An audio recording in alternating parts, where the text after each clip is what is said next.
여호와는 내게 복을 주시고 너를 지키시기 원하며 여호와는 그 얼굴로 내게 비추사 은혜 베푸시기 원하며 여호와는 그 얼굴을 내게로 향하여 드사 평강 주시기를 원하노라. 아멘.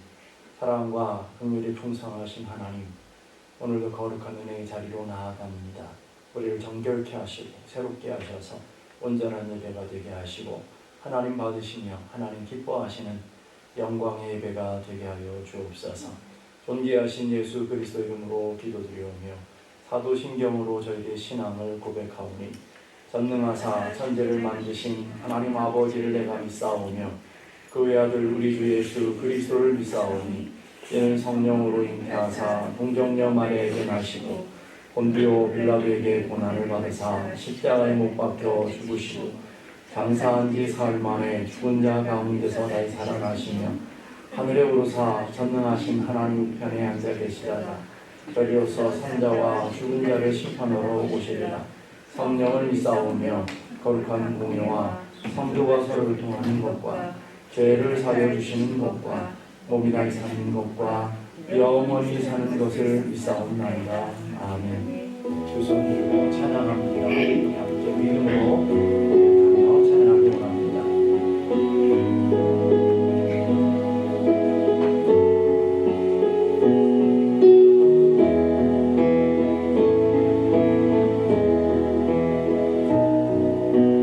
손 들고 찬양합니다.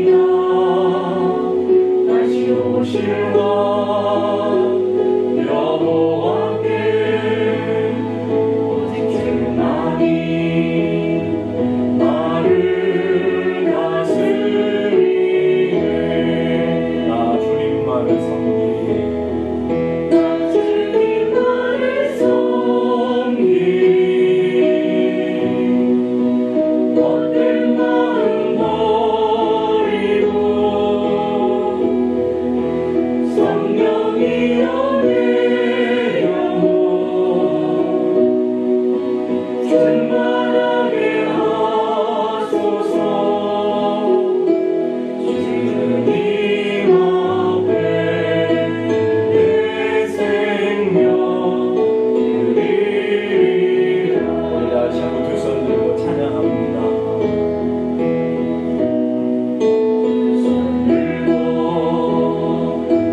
우리가 자녀를 합시다.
아버지 당신의 마음이 있는 곳에 나의 마음이 있길 원합니다.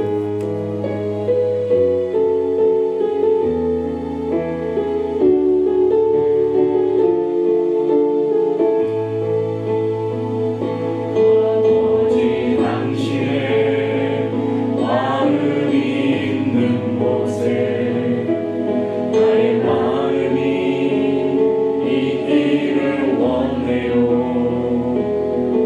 아버지 당신의 눈물이 고인 곳에 나의 눈물이 고이길 원해요.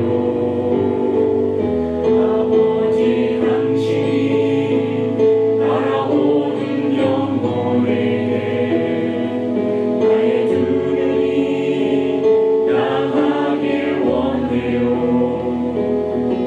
아버지 당신이 울고 있는 어두운 땅에 나의 두 발이 향하길 원해요. 나의 마음이 아버지의 마음 알아 내 모든 뜻 아버지의 뜻이 될 수 있기를 나의 온 몸이 아버지의 마음 알아 내 모든 삶 당신의 삶 되기를. 다시 한번 아버지 당신의 마음이 있는 곳에 아버지 당신의 마음이 있는 곳에 나의 마음이 있기를 원해요. 아버지 당신의 눈물이 고인 곳에 나의 눈물이 고이길 원해요. 아버지 당신이 바라보는 영혼에게 나의 두 눈이 향하길 원해요. 아버지 당신이 울고 있는 어두운 땅에 나의 두 발이 향하길 원해요. 나의 마음이 아버지의 마음 알아 내 모든 뜻 아버지의 뜻이 될 수 있기를 나의 온 몸이 아버지의 마음 알아 내 모든 삶 당신의 삶 되기를. 나의 마음이 아버지의 마음 알아 나의 마음이 아버지의 마음 알아 내 모든 뜻 아버지의 뜻이 될 수 있기를 나의 온 몸이 아버지의 마음 알아 내 모든 삶 당신의 삶 되기를. 이 시간 우리 함께 다 같이 기도하실 때 하나님 아버지의 마음으로 예배하기를 원합니다. 아버지의 마음으로 가정을 바라보며 아버지의 그 마음으로 교회를 향하게 하시고 하나님 아버지의 마음으로 오늘도 세상을 바라보며 예배하는 저희 모두가 되게 하여 주시옵소서. 하나님 오늘 우리의 마음 가운데 하나님 아버지의 마음을 주셔서 그 아버지의 마음으로 기도하며 하나님 아버지의 마음으로 섬기며 하나님 아버지의 마음으로 믿음으로 나아가는 저희 모두가 되게 하시고 오늘도 우리가 드리는 이 예배 가운데 주의 거룩한 성령이 역사하셔서 그 하나님의 인재를 맛보며 하나님의 은혜의 거룩한 은혜 가운데 서게 하여 주옵소서. 우리 함께 다 같이 기도하겠습니다. 거룩하신 아버지 하나님 은혜를 감사합니다. 연약한 저희들 부족한 저희들 주께 사랑하시며 오늘도 내가 너를 얼마나 사랑하는가 아느냐 내가 너와 함께하는 것을 아느냐 라고 말씀하시며 오늘도 그 능력의 팔과 권능의 손으로 우리를 붙들어 주시는 하나님을 바라보며 의지하며 예배하는 저희들 되기를 원합니다. 하나님 아버지 오늘도 우리의 마음문을 열어주셔서 하나님께서 우리 가운데 친히 함께 하시는 것을 맛보아 알 수 있도록 도와주시고 우리 한 사람 한 사람 심령 속에 하나님의 거룩한 은혜와 성령의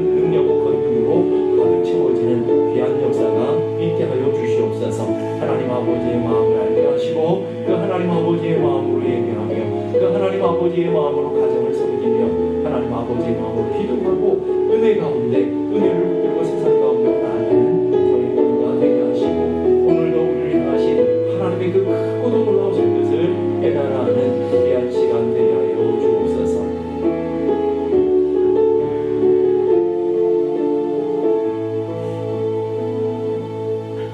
은혜로우신 하나님 아버지 감사합니다. 지난 한 주간도 저희들을 사랑하시고 저희들을 은혜 가운데 붙들어 주시며 우리의 발걸음 한 걸음 한 걸음 여기까지 인도해 주셨음을 감사합니다.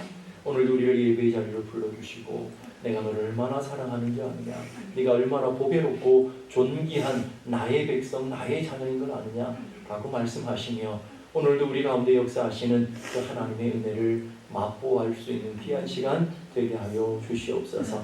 오늘도 우리의 마음을 열고 온 마음 다하여 온 뜻 다하여 하나님을 예배하는 귀한 예배 되게 하시고 오늘도 예배 가운데 역사하시며 우리 가운데 임재하시는 하나님의 크신 은혜와 능력을 맛보할 수 있도록 은혜 베풀어 주옵소서. 하나님 아버지의 마음을 주시고 그 하나님 아버지의 마음을 알아 예배하게 하시고 하나님 아버지의 마음으로 기도하게 하시며 하나님 아버지의 마음으로 가정을 섬기며 자녀들을 양육하며 세상을 섬기는 믿음의 자녀들 다 될 수 있도록 은혜 베풀어 주옵소서. 존귀하신 예수 그리스도 이름으로 기도드리옵나이다. 아멘. 교회 소식 알려드리겠습니다. 오늘 오후 7시부터 교육부 찬양의 밤 있습니다. 여러분 지금까지 계속 기도해 주신 거 아는데 여러분들이 함께 잘 협조해 주시고 또 여러분 자녀들이 함께 참여해서 귀한 은혜의 시간 될 수 있도록 여러분들이 협조해 주시고요. 또 여러분들이 뜨거운 마음으로 함께 기도하며 참여할 수 있기를 간절히 바랍니다. 그리고 오늘 그 우리 자녀들이 찬양에 방하는 그 시간에 학부모님들 세미나 시간들을 가지려고 합니다. 여러분 함께 참여해 주시고요. 그리고 이번 주 토요일 오후 5시에 권사 기도회가 있습니다. 오늘 일부 예배 후에 사역자 모임을 갖도록 하겠습니다. 기도하겠습니다. 거룩하신 아버지 하나님 은혜를 감사합니다. 오늘도 우리를 향하신 하나님의 큰 뜻 은혜가 있어서 우리를 여기까지 인도하시고 붙들어 주시는 것을 감사합니다. 매 순간마다 주의 은혜 없이는 살아갈 수 없는 연약한 인생인 것을 알게 하시고 주님의 의가 없으면 한순간도 주님 앞에 설 수 없는 더럽고 추한 죄인인 것을 늘 깨달아 우리의 연약한 손을 주님 앞에 내밀고 연약한 무릎을 꿇고 주의 은혜로 살아가는 하나님의 자녀들 되게 하여 주옵소서. 오늘도 마음이 상한 자들을 위로해 주시고 또 병든 자들을 고쳐주시며 오늘도 인생의 문제에 둘러싸여 있는 그 문제 때문에 주님 앞에 탄식하며 기도하는 그 음성을 주께서 들으시고 응답해 주시며 내가 너의 기도를 들었고 내가 너의 눈물을 보았노라 주님께서 응답하시는 귀한 시간 되게 하여 주옵소서. 하나님 오늘도 귀한 예물을 구별하여 주의 손에 올려드립니다. 하나님 이 예물이 주의 나라 주의 영광 위에 아름답게 쓰여지는 귀한 예물 되게 하여 주옵소서. 오늘도 많은 분들이 출타해 있습니다. 어디에 있든지 예배하는 자들이 되게 하시고 어디에 있든지 주님께서 생명사비를 품어주셔서 하나님의 주시는 은혜와 평강 가운데 깃들고 평안한 안식을 누리는 귀한 시간들 되게 하여 주옵소서. 오늘도 주님의 말씀 앞에 섭니다. 주님의 말씀이 살아 역사하셔서 오늘도 우리 가운데 일하시고 그 말씀이 우리 안에 진리가 되어지며 응답이 되어지며 능력이 되어지는 귀한 시간 되게 하여 주옵소서. 존귀하신 예수 그리스도 이름으로 기도드리옵나이다.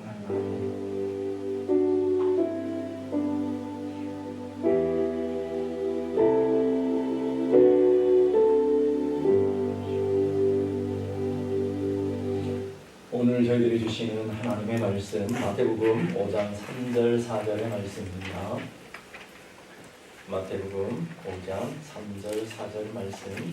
좀 팔복에 관한 말씀들을 하고 있는데 매 주일마다 한 절씩이니까 여러분들이 이 팔복의 말씀 마태복음 5장 1절서부터 쭉 우리가 해나가고 있는데 여러분들이 좀 암기하면 좋겠다. 여러분들이 마음을 하나님의 말씀을 암송을 했으면 좋겠다는 생각이 들어서 3절 4절 우리 함께 다 같이 읽겠습니다. 시작. 심령이 가난한 자는 복이 있나니 천국이 저희 것이며 애통하는 자는 복이 있나니 저희가 위로를 받을 것이며 우리가 지난주에 첫 번째 복, 우리 예수님께서 우리에게 주시고자 하시는 첫 번째 복에 관한 이야기를 함께 나눴습니다.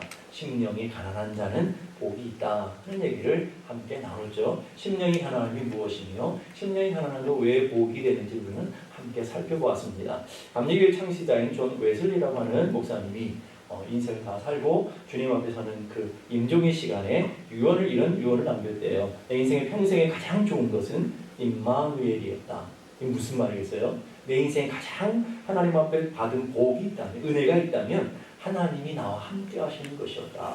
그래서 그 하나님의 은혜가 나를 붙들어 줬고 하나님의 은혜가 함께 하기에 한평생을 잘 살아왔다라고 하는 고백이겠죠.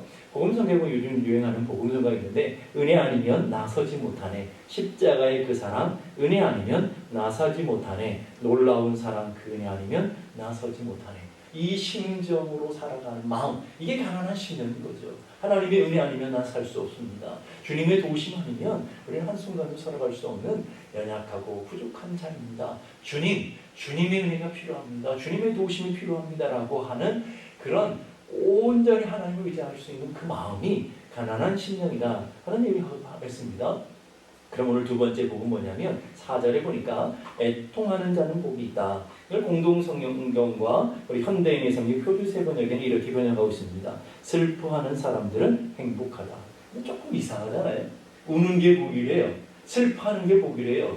우리가 생각하는 복과는 너무 다르잖아요. 세상이 생각하는 복은 뭐예요? 기뻐하고 즐거워하고 행복한 것, 이런 것들은 복이라고 생각한다고요. 오죽하면 소문 만복내라는 말이 나오고 있어요. 소문 만복내가 뭐겠어요? 웃으면 복이 온다라는 거 아니에요? 그래서 개그 프로에도 웃으면 복이 온다는 개그 프로가 있었던 만큼 웃어야 행복하고 웃어야 기쁨이 넘친다라고 다 생각을 하고 있다고요. 여러분도 개인적으로 한번 생각해 보세요. 여러분의 집에 웃음이 넘치는 게 좋겠어요? 울음이 넘치는 게 좋겠어요? 당연한 거 아니겠습니까? 웃음이 넘쳐나는 것을 우리는 복이라고 생각하더라는 거예요. 그러면서 여러분의 삶의 자리를 한번 보세요. 여러분의 삶에 언제 그렇게 울고 애통하던가요? 여러분의 인생을 바라보면 언제 애통이 나오던가요? 언제 여러분의 마음에 낙심되고 절망되어져서 슬프고 울었던 경험이 언젠가요? 실패했을 때, 손해를 경험했을 때, 믿었던 사람으로부터 속임을 당하거나 억울한 일을 당했을 때, 슬픈 일을 만났을 때, 이별할 때, 고통스럽고 질병 가운데 있을 때, 이럴 때 우리는 애통하게 되는 거 아니겠습니까? 그러면 여러분들은 이런 복을 받고 싶냐고요? 여러분들은 이런 것을 복이라고, 애통하는 것을 복이라고 생각하냐고요? 그런데 예수님은 애통하는 것이 복이라고 하고 있다는 거예요. 그런데 그 애통은, 예수님 말씀하시는 그 애통은 우리가 늘 평상시에 맛보는 슬픈다든지 아니면 실패하다든지 질병 가운데 이런 애통이 아니고요. 마음이 가난함을 경험하면서, 심령이 가난한 상태를 경험하면서 내가 주님의 은혜가 아니면 살아갈 수 없는 죄인이구나. 내 인생이 완전 파산 상태되어서 내 힘으로 아무것도 할 수 없는 연약한 인생이구나. 그런데 내 힘으로, 내 능력으로 살아가는, 발버둥치고 살아가는 어리석고 부족한 존재이구나라는 것을 깨달으면서 우리 안에 나타나는 그런 애통을 주님은 얘기하신다라는 거예요. 심령이 가난한 결과로 나타나는 것이 애통한 마음이라는 거예요. 애통은 인간이 하나님 앞에 불가능한 자이며 그리고 영적 파산당한 자인 것을 깨달아서 어찌할꼬 하나님 내가 어찌했으면 좋겠습니까? 라고 자신의 가슴을 치며 탄식하고 하나님의 은혜 앞에서 울며 믿음으로 나아가는 그 상태를 애통이다 라고 얘기하는 거예요. 하나님의 거룩한 마음이, 하나님의 거룩한 은혜가 내게 찾아왔어요. 세상을 바라보니까 세상이 더럽고 세상이 저렇게 가면 안 되는, 내 자녀들이, 우리 가정이, 교회가 그렇게 가면 안 되는 그런 기준이 생겼어요. 그랬더니 내 마음에 애통함이 생기는 거예요. 하나님 저렇게 가면 안 되는데 세상이 저렇게 가다가 망하는데 하나님 어찌하면 좋겠습니까? 내가 받은 이 은혜를 내 자녀도 경험해야 되고 저 사람이 좀 맛봤으면 좋겠는데 하나님 어찌해야 됩니까? 라고 하는 내 안에 탄식이 나오는 것, 우리는 그것을 애통이다 하는 거라는 거예요.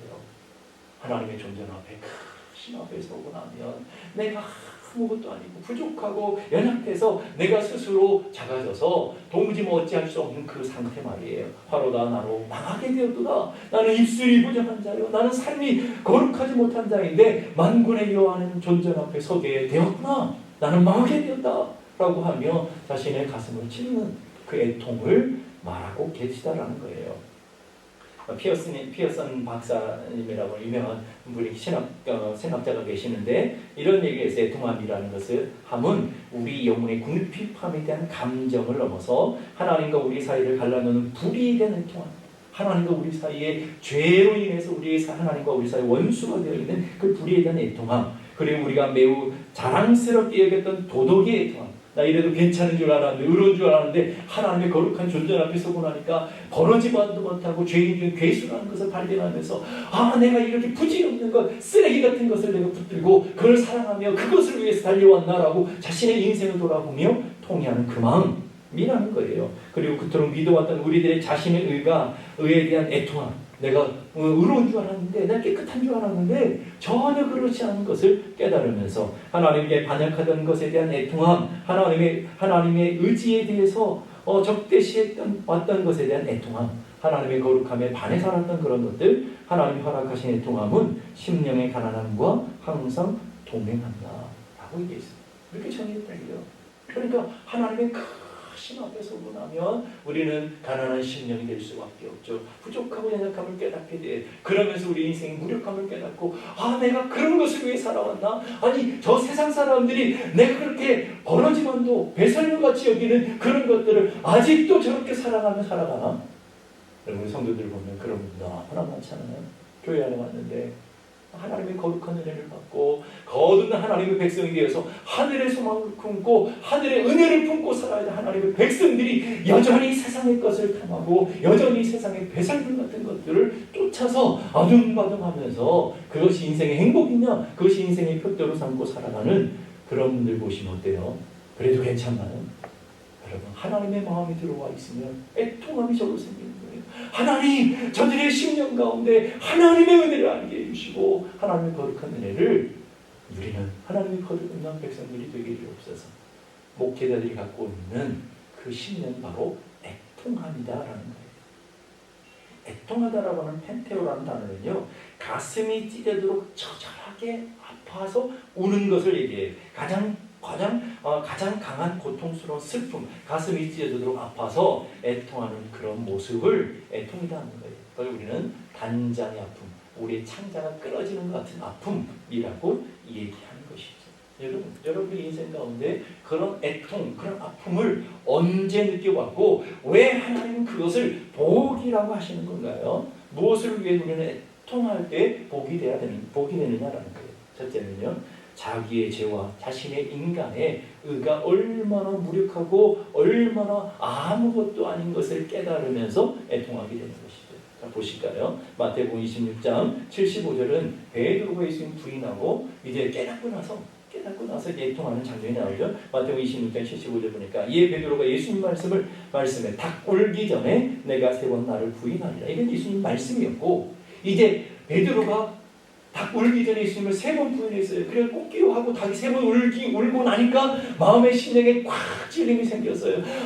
주님이 말씀하셨는데도 불구하고 내가 이렇게 무력했구나, 내가 이렇게 어리석은 자가 되었구나, 예수님의 말씀 하나 깨닫지 못하고 그걸 붙들지 못하는 연약하고 부족한 아무것도 아닌 자이구나 하고는 신이 나가서 통곡했다, 애통했다는 말이에요. 여러분, 그게 오늘 우리가 맛봐야 되는 애통이다라는 거예요.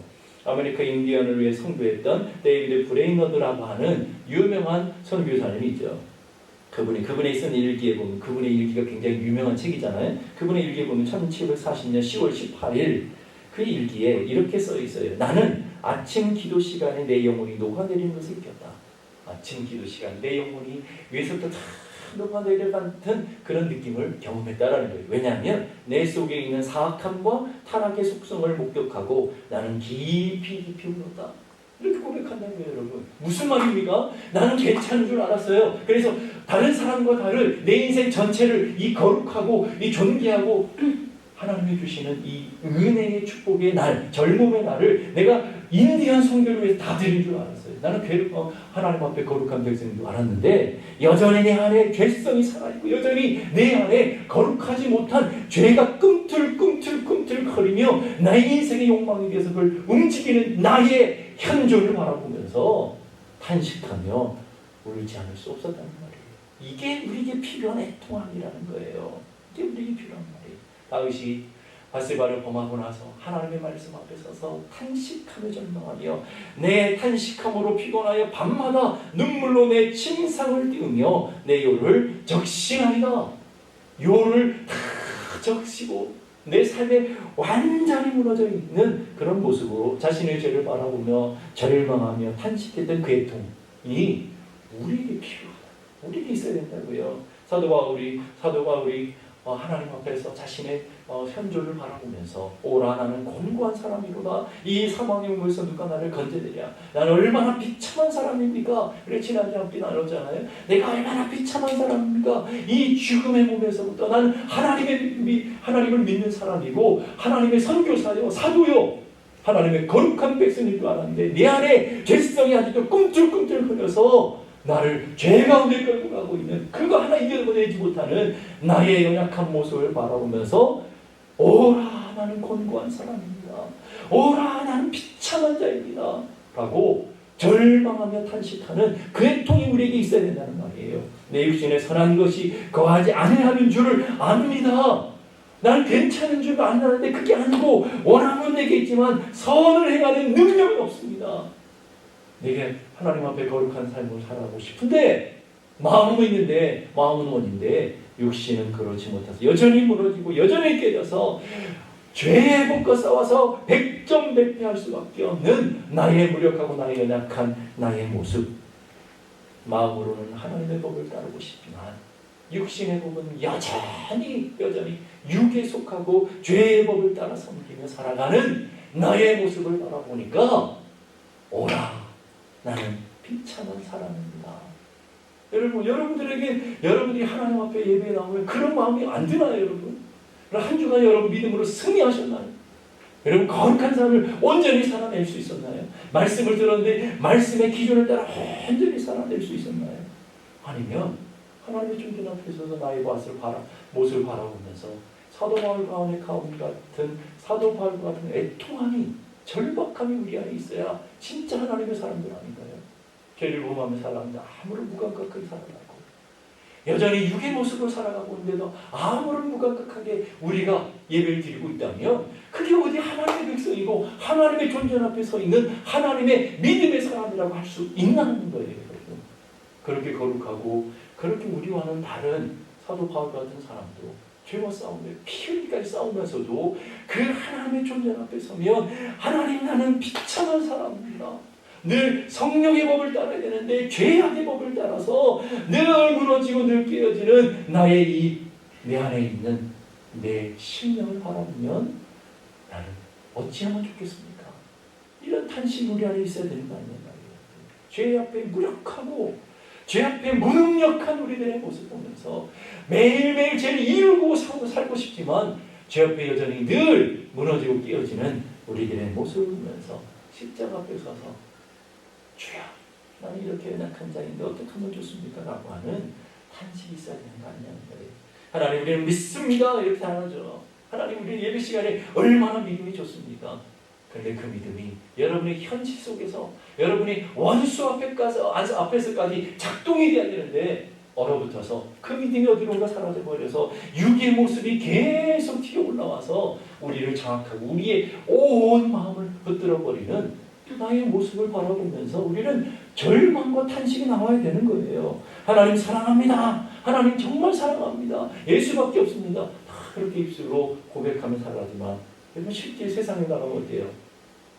예수는 어딘가 사라져버리고 내가 쫓아가고 내가 의지하고 내가 사랑했던 그 자리에 다시 또 돌아가서 그거 없으면 안 될 것처럼 아둥바둥하며 살아가는 우리 인생의 현실을 한번 직시해보자고요. 개들을 깨끗하게 목에 취해놨더니 다시 또 한 자리로 가서 굴르는 거 뭐가 다른 거예요, 여러분? 똑같은 거잖아요, 여러분. 그런 우리들의 현실을 바라보면서 우리는 애통함이 있어야 된다는 말이에요. 하나님께 기도해야죠. 하나님 맡깁니다. 하나님 의지합니다. 주만 바라봅니다. 우리는 얼마나 잘합니까? 그런데 세상으로 나가면 여전히 세상에 눈에 보이는 것 의지하기 위해서 내 자원을 최대한 동원하고 눈에 보이는 현상의 것들을 더 의지하며 하나님 의지하는 것을 포기하고 세상의 것 쫓아가고 있는 우리들의 모습 아니란 말이에요. 그럼 우리는 우리들의 모습을 보면서 그냥 있어야 되냐고요. 하나님 믿지만 내 삶의 자리로 나가면 왜 이렇게 연약합니까? 하나님 내 인생의 주인입니다. 입술로는 고백하고 여전히 내가 주인 되어서 내 소변에 오른 대로 살아가고 내 쾌락과 내 육체의 욕망을 쫓아 살아가는 나는 어떻게 하면 좋습니까? 여러분 그런 마음이 우리 안에 들어야 되는 거예요. 그게 진짜 애통이라는 거예요. 그 애통함을 갖고 있는 사람이 복된 사람이다. 하나님의 말씀을 읽고요. 하나님의 말씀을 주일마다 새벽마다 듣고요. 하나님의 말씀을 알고 있지만 하나님의 말씀대로 살아가지 못하는 우리들의 모습, 연약한 모습을 바라보며 애통해야 되고요. 왜 나는 사랑하지 못할까요? 왜 나는 용서하지 못할까요? 왜 나는 믿음대로 살지 못할까요? 하나님 나는 왜 이렇게 연약합니까? 왜 이렇게 나는 부족합니까? 라고 하는 절박감이 우리 안에 일어나야 되는 거예요, 여러분. 그게 믿음의 사람들의 모습 아니겠습니까, 여러분? 사도 바울만 다윗만 그런 애통함과 절박함이 있어야 되는 게 아니고요. 우리는 죄악 많은 세상 속에 살아가고 있고 특별히 죄인들이 득실거리고 있는 우리는 그런 세상 한복판에 살고 있잖아요. 무균실에 살다 오신 분들이 아니잖아요. 가면 다 죄인들과 부딪히고 죄 많은 세상 속에 수많은 유혹과 수많은 미혹이 있는 세상 한복판에서 살면서 우리의 마음을 뺏기고 우리의 생각을 뺏기고 우리 정신을 뺏기고 우리의 영혼까지 뺏기며 살아갔던 우리들의 모습 아니냐고요, 여러분. 그렇잖아요. 그런 우리들의 모습을 보면서 하나님의 거룩한 존전 앞에서 우리는 절로 탄식과 애통이 나와야 되는 거예요. 하나님 앞에서 죄인임을 발견하고도 슬퍼할 줄 모르는 사람, 하나님 앞에서 연약함을 발견하고도 슬퍼할 줄 모르는 사람, 하나님 앞에서 죄를 범하면서도 그 죄로 인해서 가슴 아파해보지 않은 사람, 하나님의 말씀에 순종하지 못하면서도 그 마음의 고통과 슬픔이 없는 사람, 진짜 심각한 문제 아닙니까 이건? 영적인 무감각, 영적인 문득병이 들어서 내가 어디로 가는지도 모르고 어떤 상태인지도 모르고 살아가는 게 진짜 이거는 불가능한 문제라는 것이죠. 그런 우리들을 향해서 주님이 말씀하시는 거예요. 야고보서 4장 9절에 보니까 슬퍼하며 애통하며 울지어다. 가슴을 찢고 슬퍼하라는 거예요. 나의 연약함을 발견하며 애통하라는 거예요. 하나님 앞에 우리의 부족함을 깨달으며 울라는 거예요. 너의 웃음을 애통으로 너의 즐거움을 근심으로 바꿀지어다. 왜? 그 눈물이 우리를 살려주기 때문에 그 눈물이 우리를 하나님의 거룩한 생명력을 갖게 하기 때문에 토마스 왓슨이라고 하는 신학자는 이렇게 말해요. 눈물의 골짜기를 지나지 않고는 낙원에 이를 수가 없다. 눈물의 골짜기를 통과하지 않고는 낙원에 이를 수 없다. 여러분 어때요? 여러분의 인생에 어느 순간부터 눈물이 메말라버리지 않았나요? 자녀들을 위해서 기도하는데 눈물이 나잖아요. 내가 죄가 태산보다 큰데도 크게 들었는데 크게 느껴지지 않아. 이제 무감각해져가지고 뭐 늘 다 그러는 건데 모든 사람이 다 그러고 사는데 뭐 나라고 별 수 있어? 라고 무감각해져가고 있지 않나요? 기도하지 않는데도 하나님의 말씀을 읽지 않는데도 깨어있지 않는데도 무감각하게 우리는 살아가고 있지 않나요? 그러면서 우리는 애통하지 않아요. 그게 더 심각한 문제라니까요, 여러분. 애통이 그래서 복이라는 거예요. 그래서 스펄전 목사님은 이렇게 말해요. 천국은 메마른 눈으로 못 가고요. 젖은 눈을 가져야만 들어갈 수 있다. 이걸 다른 말로 말하면 애통하는 자가 받는 복이 바로 천국의 복이라는 말이에요. 애통해야 돼요. 내 영혼을 바라보면서 내 연약함과 내 무력함을 발견하면서 애통해야 됩니다. 여러분 자녀들을 바라보면 얼마나 불쌍합니까? 이 죄악 많은 세상에 앞으로 우리가 살아온 세상보다 훨씬 더 몇십 배 힘들 세상을 우리 자녀들은 이제 살아가야 되는데 불쌍하지 않으세요? 안타깝지 않으세요? 막 가슴이 절로절로 미어지지 않으세요? 자녀들을 바라보면 눈물이 폭포수처럼 내리지 않나요, 여러분? 여러분 교회도 이 땅에 교회 무너져가는 교회들을 바라보면 눈물이 안 나와요, 여러분? 여러분 성도들을 바라보며 예수 믿는 것인지 안 믿는지 구별이 전혀 안 되는 사람들을 보면 오히려 세상 사람보다 더 악하고 세상 사람보다 더 잔인하고 세상 사람보다 더 사악한 사람들을 보면 눈물이 나오지 않나요, 여러분? 이 우리가 가져야 되는 마음이 가난한 자들에게 주어지는 축복이 바로 애통함이라는 거예요, 여러분. 그러니까 애통을 우리는 느끼며 살아야 되는 것이죠. 그래서 우리는 나를 위해서 애통함도 있어야 되지만요, 우리 주변에 우리의 애통을 우리는 시각을 넓혀야 돼요. 우리가 알지 못하는 범죄하는 우리의 자녀들, 그리고 알지 못하는 형제, 주변에 있는 사람들, 이웃들, 세상을 바라보면서 우리 애통함이 확장되어져 가야 됩니다. 개인적인 애통으로만 끝나지 않고요. 나만 잘만 되는 게 아니고요. 내 애통이 우리 자녀들의 삶을 붙들어주는 애통으로, 우리의 가정을 붙들어주는 애통으로, 사회적인 애통으로 바꿔 확장되어져 가야 된다고요. 우리 하나님께 먼저 은혜를 주신 이유가 뭐예요? 나 혼자 구원받고 나 혼자 잘 먹고 잘 살다가 천국 가라고요? 그거 아니에요, 여러분. 여러분들에게 이미 사명을 주신 거예요.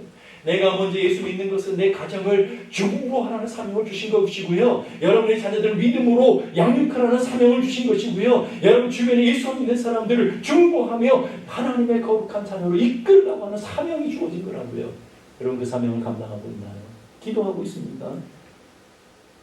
애통함이 없는 것이죠. 영혼을 향한 예수님의 마음을 가지면, 세상을 향한 예수님의 마음을 품게 되면 우리 안에 절로 나오는 것이 탄식과 애통이다라는 거예요. 예수님의 마음을 갖고요, 죽어가는 영혼들을 바라보세요. 예수님의 마음을 가지고 여러분의 자녀들을 바라보세요. 예수님의 마음을 가지고 교회를 바라보세요. 예수님의 마음을 가지고 성도들을 바라보세요. 여러분 안에 폭포수 같은 눈물이 터지지 않을 수가 있단 말이에요. 여러분.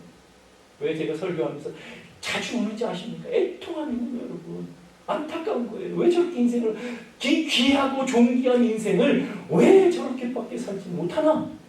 하나님께서 그렇게 복되고 은혜롭게 하신 우리 인생을 왜 저렇게 인생을 허비하나? 왜 헛된 배설물 같은 것을 품고 살아가나? 애통이 저로 나올 수밖에 없는 것이죠. 하나님의 나라와 하나님의 의를 살아가며 하나님의 거룩한 백성을 한순간 살아도 그렇게 사는 것이 복인데 왜 그렇게 못 살까? 안타까운 거예요. 그래서 눈물이 절로 나올 수밖에 없는 거예요. 시편 119편 136절 보니까 저희가 주의 법을 지키지 아니함으로 내 눈이 심냇물같이 흐르나이다. 뭐 때문에 내 눈에 눈물이 난다고요?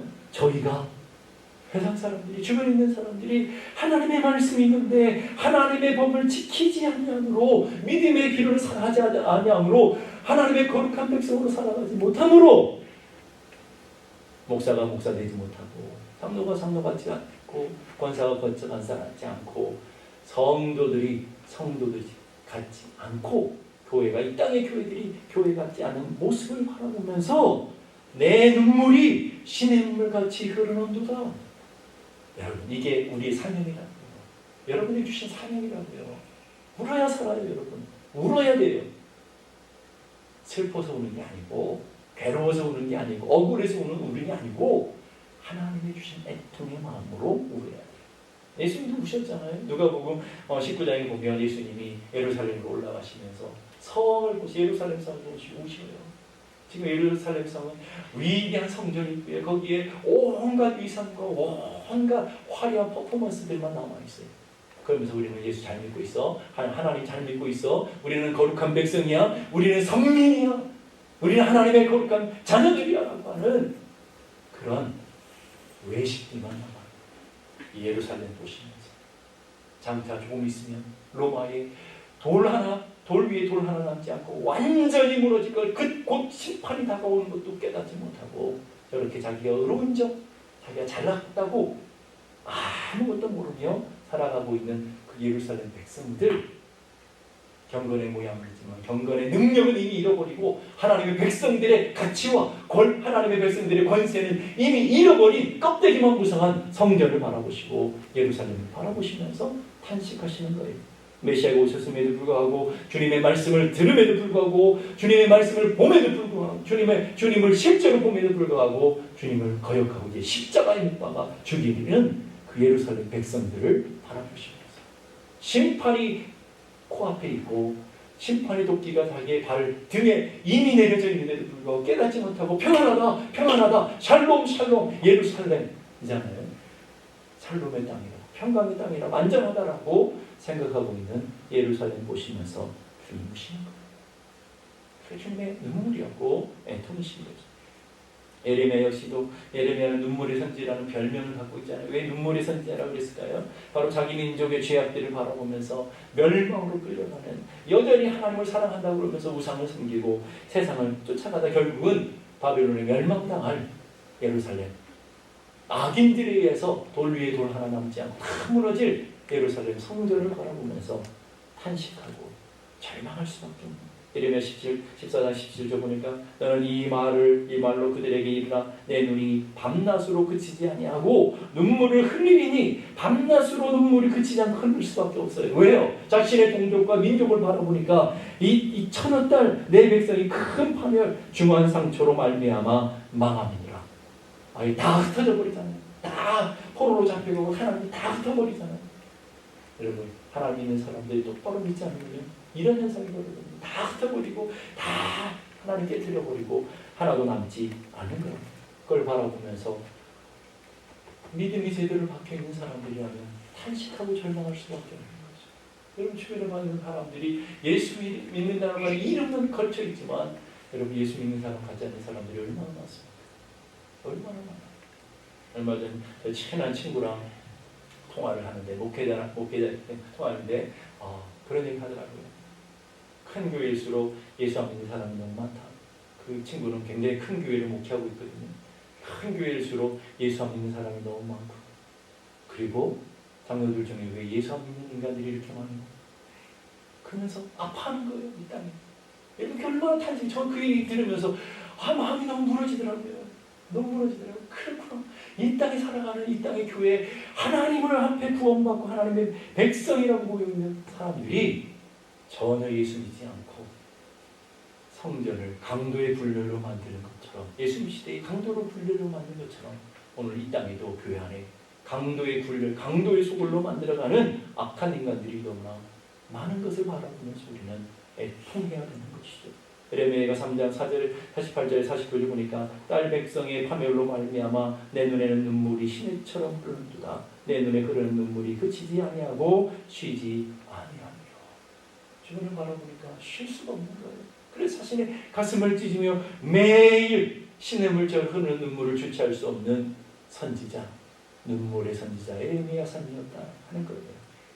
오늘 우리가 아까 부른 복음성가 아버지 당신의 마음 있는 곳에 여러분 가사를 한번 생각해 보세요. 아버지 당신의 마음 있는 곳에 나의 마음이 있기를 원합니다. 여러분 우리 찬양했잖아요.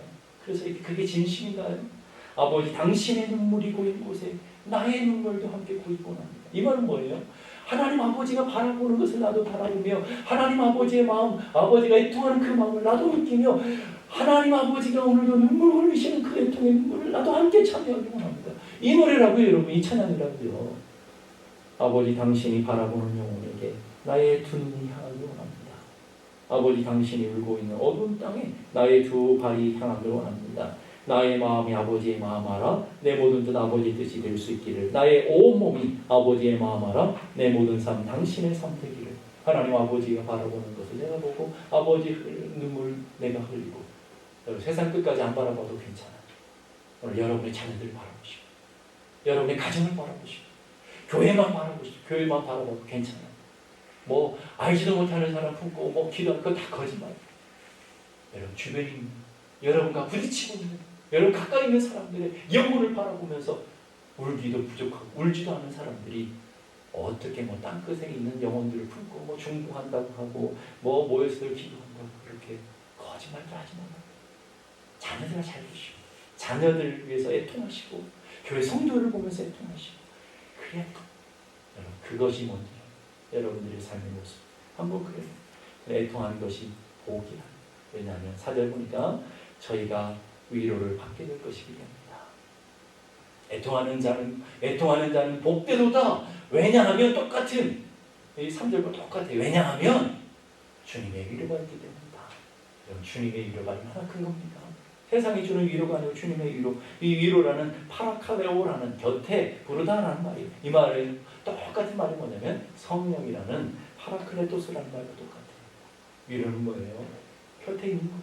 누가요? 성령님이 안에 곁에 있어서 하늘의 평강과 하늘의 위로를 채워주시며 오늘 이 땅을 살아가는 우리들에게 하늘을 보게 하시고 하늘의 영광을 바라보게 하시고 하늘의 평강을 누리게 하는 것. 이게 진정한 위로라는 것을 여러분이 깨달아야 됩니다. 고린도후서 1장 3절 4절 보니까 찬송하리로다. 그는 우리 주 예수 그리스도의 하나님이시요 자비의 아버지시요 모든 위로의 하나님이시며 우리의 모든 환난 중에서 우리를 위로하사 우리로 하여금 하나님께 받은 위로로서 모든 환난 중에 있는 자들을 능히 위로하게 하시는 이시로다. 하나님의 위로가 있어요. 내가 하나님의 위로를 경험했어요. 하나님의 능력을 맛보게 되었어요. 애통하다 보니까 하나님의 끝없는 위로가 주어져요. 그 위로를 내가 맛보고 나니까 이제 사람들을 위로하는 자가 되었고요. 사람을 품는 자가 되었노라 라고 얘기하는 거예요. 위로는 하나님의 주실 때 가능한 거 아닙니까, 여러분? 세상의 것들이 주어진다고 위로가 됩니까? 그렇지 않아요. 주님 하나님이 우리 곁에 오셔서 우리에게 힘 되어주시고 우리를 붙들어 주시고 우리에게 소망을 주시고 보지 못하는 것을 보게 해주시고 우리의 마음을 열어주셔서 알 수 없는 것을 알게 하실 때 누려지는 것이 진정한 위로라는 거예요. 그래서 예레미야 열왕기상 20장 5절은 저는 참 이 말씀을 참 좋아해요. 저는 여러분들에게도 이 축복이 있기를 원해요. 예수님께 하나님께서 이 히스기야에게 히스기야 하나님 앞에 엎드려 기도할 때 주신 약속 아닙니까? 내가 너의 기도를 들었고 내 눈물을 보았다. 여러분, 여러분의 기도가 하나도 땅에 떨어지지 않는다고요. 여러분이 애통하는 눈물이 하나도 땅에 떨어지냐고 시편을 보니까 너의 눈물을 주의 병에 담았다 그랬잖아요. 얼마나 아름다운 표현입니까? 여러분의 자녀들을 위한 눈물을 하나님 주의 병에 담아 놓으셔요. 기억해 주신다는 말이에요. 그래서 자녀들을 위해서 기도하는 자녀들은 결코 망하지 않는다. 아모로스라고 하는 감독이 어머니에게 해주신 말씀 아니에요, 여러분? 자녀들을 위해 기도하는 자녀들은 결코 망하지 않는다. 이 말은 뭐예요? 하나님께서 우리의 눈물을 주의 병에 담으셔서 다 기억해 주십니다. 내가 너의 기도를 들었고 너의 눈물을 보았다. 얼마나 위로가 됩니까, 여러분? 하나님 오늘 아무도 보지 않는 곳에 내 가슴을 찢으며 애통하는 것 같은데 주님이 내 기도를 들었대요. 주님이 내 눈물을 보고 계신대요. 억울해서 답답해서 우는 눈물이 아니고 가정을 위해서 교회를 위해서 성도들을 바라보니까 가슴이 찢어지며 주님의 애통의 마음이 생겨서 울었는데 주님 그걸 축복으로 바꿔주시며 너의 눈물을 보았다 라고 얘기하시는 거예요. 그래서 우리 주님이 이렇게 말씀하셔요. 누가복음 23장 38절 다 같이 한번 읽어보십시다. 시작. 예수께서 돌이켜 그들을 향하여 이르시되 예루살렘의 딸들아 나를 위하여 울지 말고 너희와 너희 자녀를 위하여 울라. 주님이 명령이에요. 너희 영혼을 위해서 울라. 너희 영혼이 사도 바울 같은 애통함이 있으라는 말이에요. 그리고 너희 자녀를 위해서 너희 가정을 위해서 우는 자가 되어라. 너희 교회 성도들을 위해서 우는 자가 되어라. 괜히 모르는 사람을 위해서 애통한 척하지 마시고 여러분들의 보여지는 눈에 지금 부딪히고 있는 늘 가까이 있는 사람들을 위해서 이게 여러분 그게 다 자녀이고 주변의 이웃들 아닙니까? 이웃을 위해서 울라라고 해요. 여러분 사람이 제일 먼저 엄마 뱃속에서 나올 때 어떻게 시작하나요? 울면서 시작하죠. 그 울음이 생명이에요. 여기 생명이 다시 혼자 생명을 살아가는 건요 울음으로부터 시작되는 것처럼 우리가 울을 때 우리 영혼의 생명이 살아나게 되는 거예요. 눈물은 비와 같아요. 메마른 데지 비가 내리지 않으면 새 생명이 나오지 않아요. 여러분 아무리 씨를 뿌려도 비가 안 내리면요 그대로 남아있는다고요. 비가 내려야 거기 싹이 나고 자라고 열매가 맺어지는 거예요. 우리의 눈물은 영혼의 비와 같다고 생각하십니다. 여러분의 자녀들이 잘 되길 원하세요? 여러분의 자녀들이 정말 믿음의 자녀들이 되길 원하십니까? 자녀들을 위해서 얼마나 애통하며 물어보셨어요? 그 눈물이 풍성할수록 자녀들이 하나님의 거룩한 삶으로 나갈 수 있도록 옥토가 되어지는 거예요. 땅이 옥토가 되어진다고요. 여러분 그걸 아셔야 돼요. 여러분들이 눈물을 흘릴 때 여러분의 영혼의 창이 깨끗해져요. 눈물로 죄가 씻겨지고 오물이 닦여지기 때문에 영혼이 깨끗해져요. 엄마들이 자녀들을 위해서 울기 시작할 때요 가정이 옥토로 돼요. 여러분 가정이 메마르고 막 먼지가 나고 갈등이 많고 그런가요? 그러면 내가 내 눈물을 하나님 원하시는구나 라고 여러분이 기억하시는 거예요. 여러분 삶에 가정을 바라보면 답답하십니까? 까마득하십니까? 그러면 내가 기도해야 되는구나. 내가 하나님 앞에 엎드려 내 눈물을 필요로 하시는구나. 그래서 우리 가정이 옥토가 되게 하시는 원하시는구나. 여러분 엎드려 기도하셔야 돼요. 아빠들이 눈물 흘리며 기도할 때 기업이 옥토가 되는 거예요. 기업에 눈물이 흘려져야 비가 내려 살아가는 것처럼 여러분이 눈물을 흘릴 때 내가 살고요. 내 영혼이 살아나고요. 여러분이 눈물을 흘릴 때 여러분의 자녀들이 살아나고요. 여러분이 눈물을 흘릴 때 여러분의 가정이 살아나고요. 여러분이 눈물을 흘릴 때 교회가 살고 이 나라 이 민족이 살아나게 될 줄로 믿습니다. 성경 그래서 이렇게 말해요. 눈물 흘리며 씨를 뿌리는 자는 기쁨으로 거두리로다. 눈물로 끝나지 않는다는 말이에요. 눈물이 뿌려지면 기쁨으로 단을 거두리로다. 울며 씨를 뿌리러 나가는 자는 반드시 정녕 기쁨으로 그 단을 거두고 돌아오리로다. 여러분, 여러분의 눈물은 그냥 흘러가는 게 아니라고요. 주님이 다 기억하셔서 여러분의 심령을 옥토로 만드시고, 여러분의 가정을 옥토로 만드시고, 여러분의 삶의 터전들을 옥토로 다 만드셔서 거기서 30배, 60배, 100배 열매를 얻으면 내가 된다고요. 내가 누리고 내 자녀들, 우리 가정이 누리는 거 아니겠습니까? 울어야 살아요. 여러분의 영혼이 살고요. 여러분의 가정이 살고요. 여러분 교회 와서 더 통곡하며 우셔야 돼요. 애통으로 우셔야 돼요. 여러분 엎드려 기도의 자리에서 울어야 돼요. 여러분의 눈물이 흘러야 여러분의 영혼이 살아요. 메마름이 사라지고요. 불평과 원망이 사라지고요. 여러분의 눈물이 뿌려질 때 감사가 회복되어지고 성령의 은혜들이 회복되어지는 놀라운 역사가 일어나게 될 거예요. 네, 이거 아세요? 시편 51편 17절 다 같이 한번 읽어봅시다. 시작. 하나님이 구하시는 제자는 상한 심령이라. 하나님의 상하고 통회하는 마음을 주께서 멸시치 아니하시는다. 하나님 원하시는 게 뭐라고요? 우리의 상한 심령, 애통하는 마음, 애통하는 눈물을 주님이 원하시고 멸시하지 않는다 라고 얘기하고 있습니다. 여러분들이 한 주간을 또 살아가면서 여러분이 하나님 앞에 연약한 무릎을 꿇을 수 있었으면 좋겠어요. 연약한 손을 주님 앞에 들고 하나님 내 자녀를 불쌍히 여겨주옵소서. 하나님 우리의 가정을 불쌍히 여겨주시옵소서. 하나님 이 교회를 우리 성도들을 좀 불쌍히 좀 여겨주십시오라고 하는 애통의 눈물이 회복되는, 그래서 여러분의 심령과 여러분의 가정과 교회가 옥토가 되어지는, 그래서 많은 열매를 걷게 되는 은혜와 축복이 일어나기를 주님의 이름으로 축복합니다. 기도하겠습니다. 기도하실 때 하나님 우리의 마음에 가난한 심령을 허락하시고, 가난한 심령으로 나의 영혼을 바라보고, 가난한 심령으로 우리 가정을 바라보고, 가난한 심령으로 교회를 바라보고 이웃을 바라보며 애통할 수 있는 하나님의 마음을 우리에게 허락하여 주시옵소서. 하나님 우리가 울고자 해서 우는 게 아니라 성령께서 우리 안에 역사하실 때 우리에게 은혜로 회복되어지는 것이 바로 눈물인 줄 압니다. 하나님 억울해서 답답해서 속상해서 우는 눈물이 아니라 하나님의 마음을 품고 자녀를 바라보고 하나님의 은혜를 품고 가정을 바라보면서 교회를 바라보면서 흘려지는 영혼의 눈물, 하나님께서 허락하신 이 애통함의 눈물들이 우리 안에 회복되는 역사가 있게 하시고, 그래서 우리 가정이, 우리 교회가, 우리 심령이 옥토가 되어 30배, 60배, 100배 열매가 맺어지는 놀라운 축복이 일어나게 하여 주시옵소서. 우리 함께 나같이 기도하겠습니다.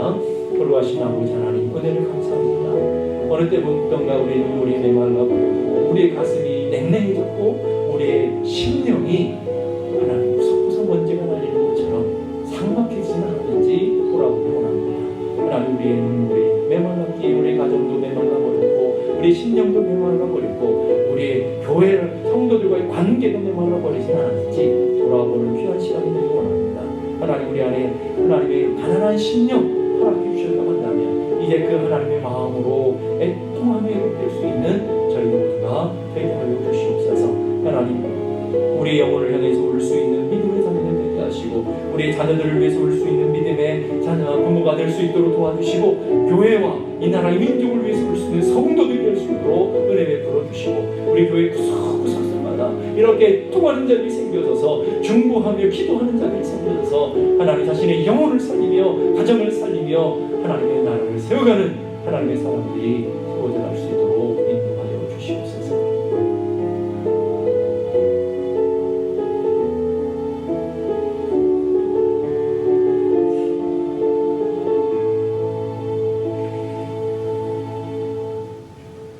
이제는 우리 주님 예수 그리스도의 은혜와 하나님 아버지 크고도 놀라우신 사랑과 성령님의 감화 감동 충만케 하시는 역사가 이제로부터 영원까지 함께 계시기를 간절히 축원하옵나이다. 아멘.